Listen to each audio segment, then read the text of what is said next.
You know, I've spent most of my life hiding for, from the person that I actually am. I didn't come out of the closet until I was in my 30s. I had a very traumatic childhood because of my vision loss, and it wasn't the vision loss, it was what happened to me because of it. I wasn't allowed to play recess, gym class, PE, or be in any sports. So my whole childhood, I just lived in a bubble until 12th until middle school, which is like what, 12 years old? Until middle school, when my life finally started to get better, when recess went away and I could hide that. And PE also, it was easier to kind of hide from that in middle school as well. And people didn't have to know that I was in sports. And I mean, I had very thick glasses when I was younger, but I started wearing contacts in third grade. I would lay on the floor before the school bus would get there in third grade, and my mom would literally put colored contact lenses in my eyes because I was so embarrassed of who I was. And because the eye that I went completely blind in, I had surgery on it. So my pupil was always dilated. So there was a deformity because of it. And so I was just really embarrassed to wear glasses, but I was also embarrassed to wear contacts and people to actually see me for who I am. So I wore brown colored hard contacts when I was little because my prescription was like -14, and hard colored lenses that I had to save for an entire year until I could get new ones. Those were the only option that I had at the time. I mean, this was like almost 30 years ago. So when I got out of elementary school, I hid the fuck who I was. I had my brown contact lenses. I never spoke about my vision loss. I was so tired of all of the projections and the beliefs that I had internalized that society put onto me, and all of their sadness and their fear and their worry about my blindness. Because the thing is that with my eye disease, it was if I got hit in the head with a ball or had a blow to the head, then I could go completely blind and lose the vision, the remaining vision that I still had. So this was why it was important to keep me in a bubble as a young child.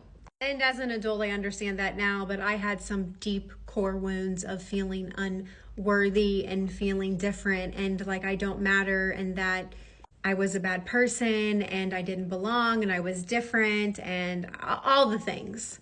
So throughout my life, I hid who I was. I never told people about my eye disease after childhood. I never talked about it in middle school or high school or even college. And sometimes people would notice because then when I did start to wear different contact lenses, people would ask and I would avoid it and I would move around it because I was so ashamed of who I was and I did not want to be visible. I had a lot of deep visibility wounds. I was embarrassed. I was humiliated as a child. I hated the thick glasses. I hated that everybody noticed I couldn't go to gym, and at recess I had to just stand alone by myself and watch all the other kids play. It was mortifying.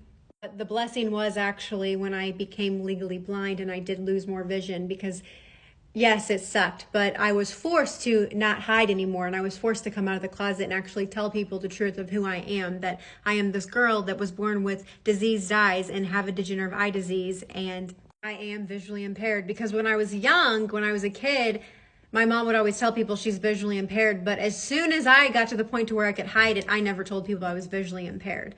And to be honest, hiding my visual impairment, I think, hurt me in life because it kind of messed me up. I feel like in school when I couldn't see things and stuff when I was in college and when I worked in corporate and people didn't know that I was blind in one eye and that I was severely nearsighted in the other.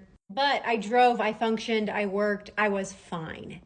But I wasn't fine when I became legally blind because I was faced to force because I was forced to face my childhood trauma, and that was terrifying.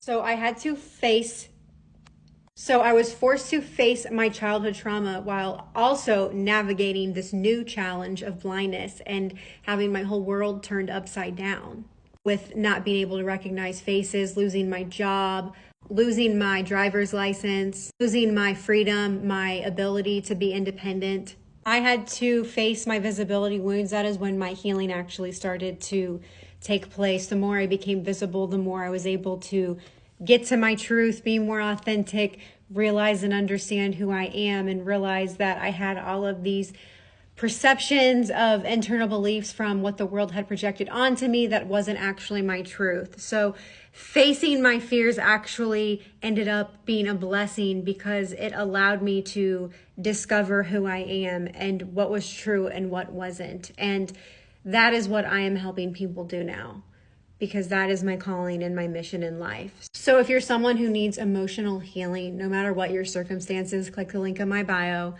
and we can do a coaching call.